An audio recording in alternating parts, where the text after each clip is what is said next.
so this is the 24/7 convenience store for MSOE. I'm Tristan. I'm Sam. I'm Allie. I'm Maria.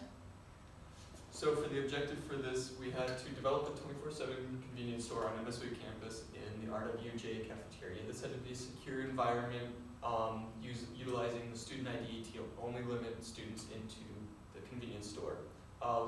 It had to be money generating for the bookstore, provide students with this needed goods that they could not get at all times of the day. It has to be an easy flow, not many blockages, 100% self-service. There needed to be no workers required in the store, and the ICS and POS connected to the bookstore.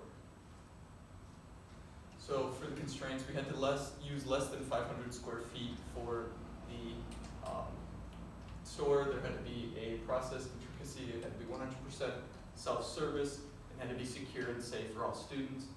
The capital equipment, there needed to be a refrigerator, freezer, and shelving for all of the goods in the store. So for our design, we had technological features. The student ID cloud system. This is an ID that you'll just scan when you enter, and you must have a valid student ID to enter the building.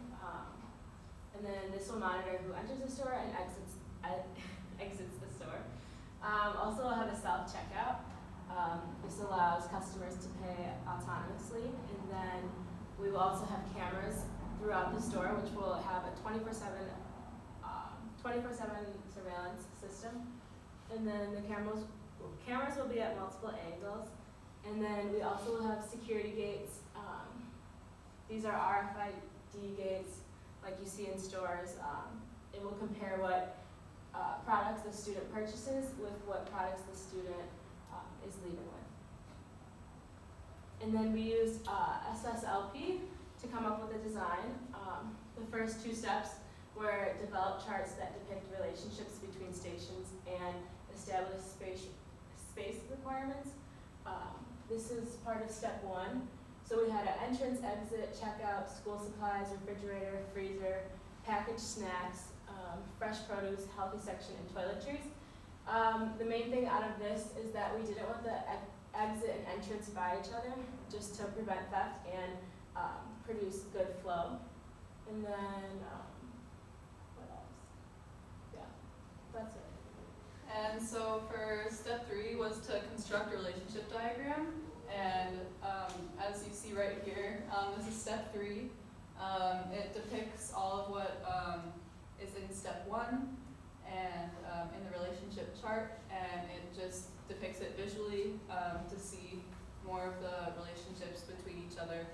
And then step 4 was to draft a space relationship diagram, which is right here. And it just shows those relationships from the relationship diagram and how much space each section would need. And then we created a draft of the final layout for the project. So the final design ended up being 350 square feet. The actual floor space was about 300 square feet, and then we added a 50 square foot back stock storage unit to the back of the store. This was in part to reduce the travel between certain areas inside of our WJ to restock the floor. We thought that would be better if you had a little back stock right next to the store, so employees can quick run in there and place different items that needed to be stocked up.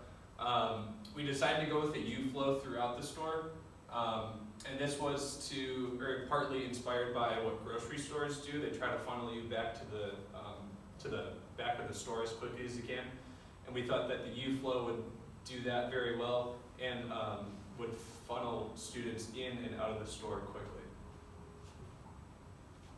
And as far as the material handling went, material handling would be done either through a basket system where students can grab a basket by the door, put whatever they need to purchase, and then put it in the basket and go check out really quick.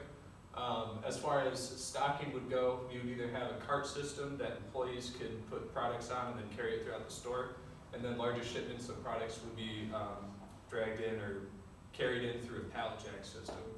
As far as the inventory would go, we estimated that the average dollar per square foot of the product would be about $80 per square foot, and then we took the area of the racks that the store had and multiplied it to get about $10,000 worth of product out on the floor.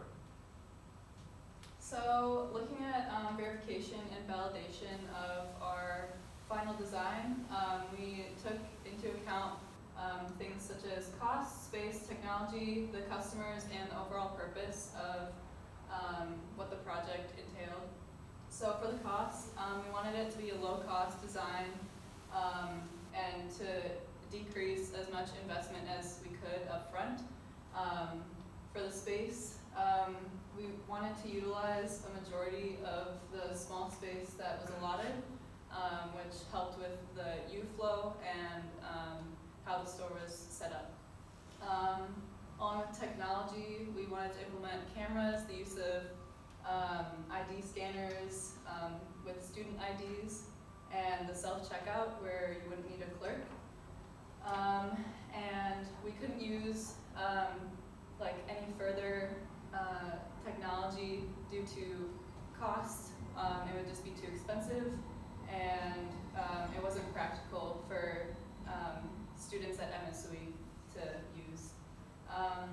The customers, it would be focused more on students at MSUE, and we also focused on either abled or disabled people coming into the store, allowing enough space for people who would be in wheelchairs. And then the purpose, the service needs of the students by the university.